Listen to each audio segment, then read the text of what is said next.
Alright guys, so dito na. Nandito na yung order natin sa Lazada ng compressor.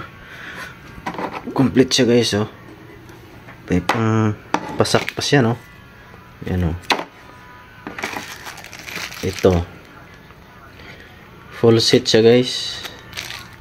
Kompleto. Ito yung mga may kotse dyan. May mga motor. Pwede ito. Kompleto, oh. Lagay nyo lang sa sakyan nyo. Meron siyang dalawang screw. Flat at saka yung ano, madalas na star screw tawag, no? Meron pa siyang long nose. Yan. Yan ang pangpasak, oh. Dalawa din. So una yung pampasak, yung isa. Ito. Saka to.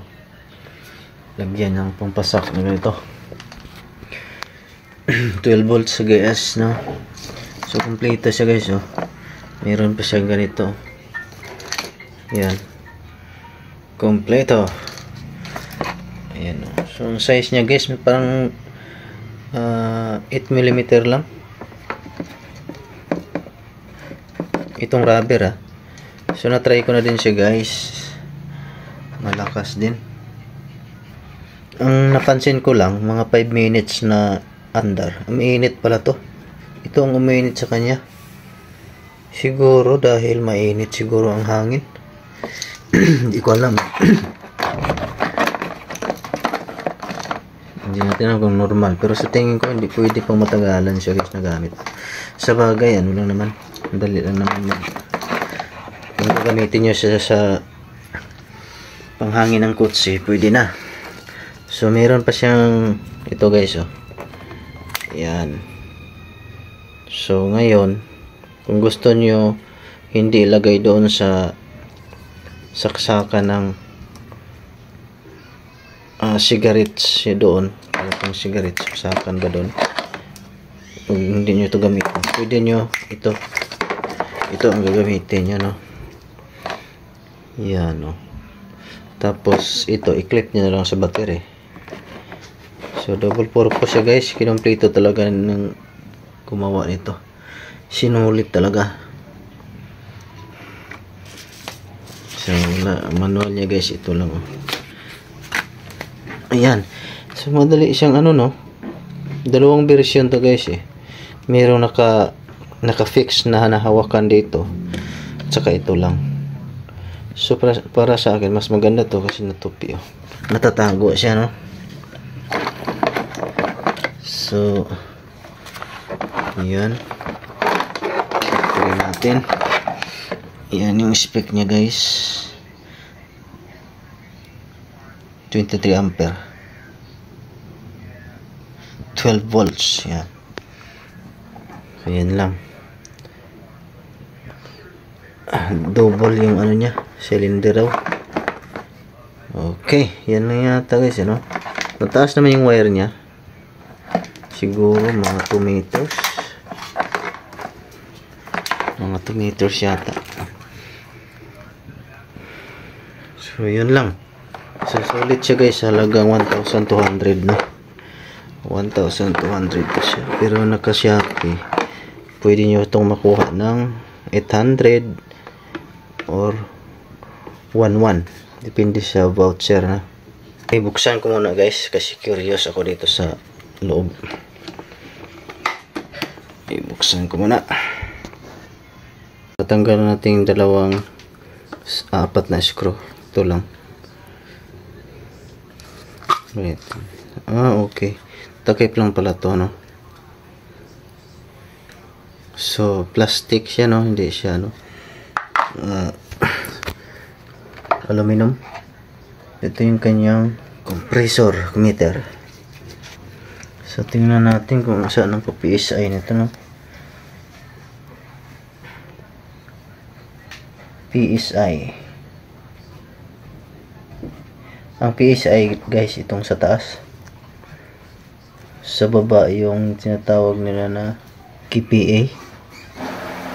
Yan. So ang motor siguro ito, yung motor niya. So hindi ko siya buksan ng ilalim guys kasi masira pa, no. Actually guys, meron pa pala siyang flashlight, oh. So ganyan nga sa biyahe, pang kutsi nga siya, pero hindi siya gagamitin sa kutsi. Gagamitin ko siya sa project ko na DIY ko na foaming sa car wash. Okay, so maraming gamit to guys. Maganda rin to para sa may mga kotse, yung mahilig magbiyahe ng malayuan.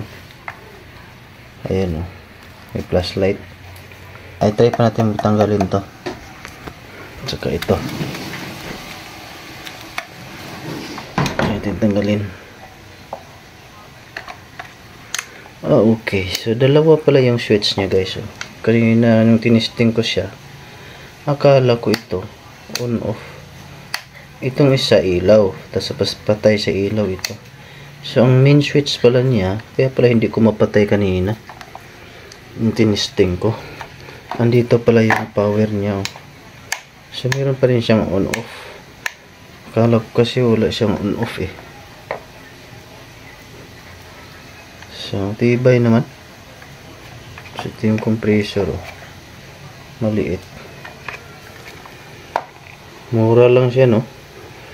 Kasi kung mag-inko ka o anong ibang brand man yan, ito walang brand eh. Walang brand name. Piki kung baga. Pero walang problema sa piki. Basta hindi naman yung isang gamit sira agad, no. Kahit umabot mo lang isang taon. So, yan guys, yung kanyang ano. Dalawang compressor, oh, ito. Double.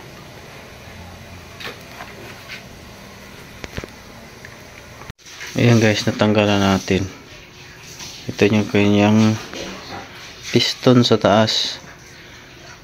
So, basa siya. Parang nilagyan ng grasa, no.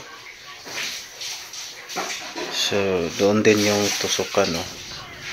Double piston. Ayan. Ito naman yung kanyang ano, cylinder cover kung sa kotse, no. May o-ring siya. Meron siyang kunting butas. Doon siya kumukuha ng hangin. Ayan, no. Para ilabas niya dito.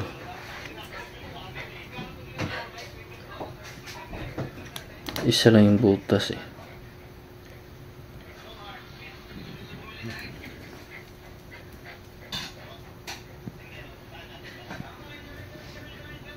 Intake exhaust. Ito siguro yung intake or exhaust.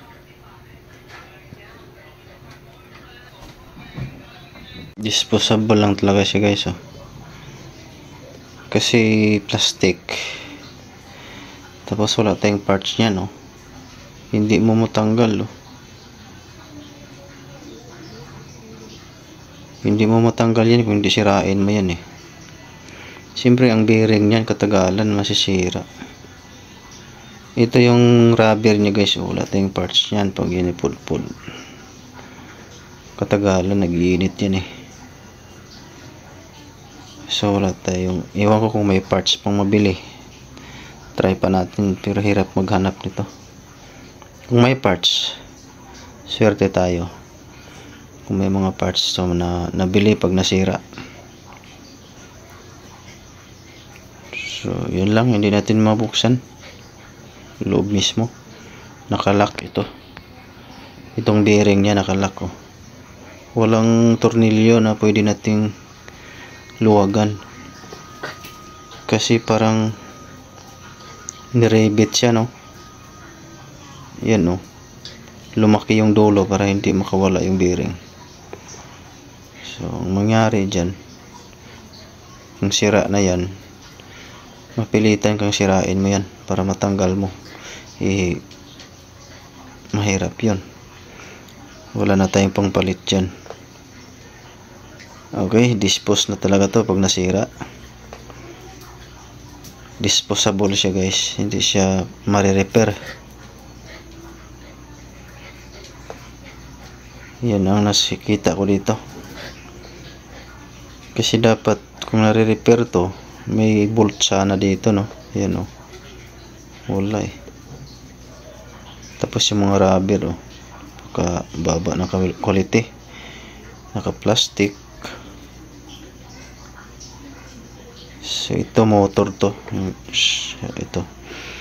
Kaya lang siguro ipakita ko sa inyo guys eh. Kasi curious din ako kung anong gaano kaganda ang quality nito, kaya binuksan ko. Pero itong cylinder bore nya, yan o, bakal. Ito lang ginawa lang bakal. Ito hindi na, plastic na. Ayan guys, nabuksan na natin both side, no. Same talaga guys, pareha lang talaga kung anong mayroon sa kaliwa. So hindi pa rin siya matanggal, oh. Yan, naka-rivet. Pinabuka nila para hindi makawala yung bearing. Tinipid nila sa ano, hindi nila to wala silang nilagay na bolt dyan. So kung masira to, wala na, dispose man yung 1K mo.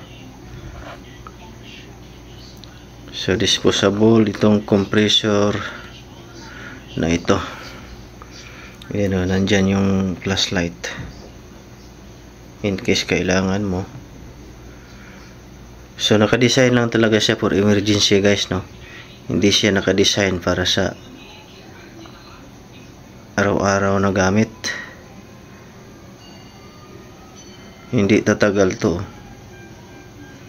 Iwan ko na lang kung aabot ng isang taon kung gagamitin nyo to sa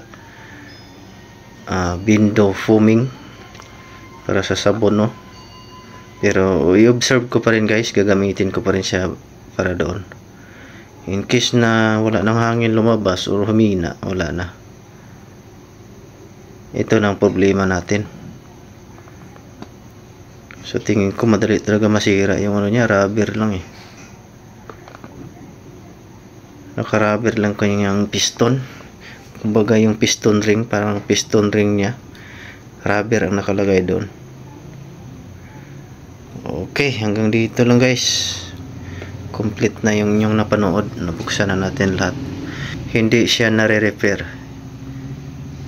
Siguro kung magaling kayo mag-repair, may mga welding kayo, i-welding nyo lang to.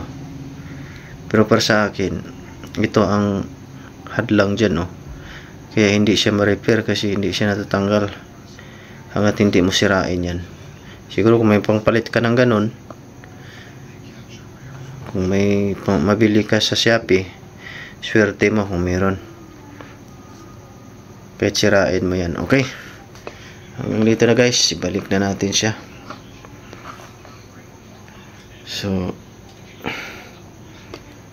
siguro mga 1 year magbibigay ako ng feedback, no, kung maganda ba talaga to. Sana kung aabot sa ng 1 year, nagagamitin natin sa Windows foaming, swerte natin, no.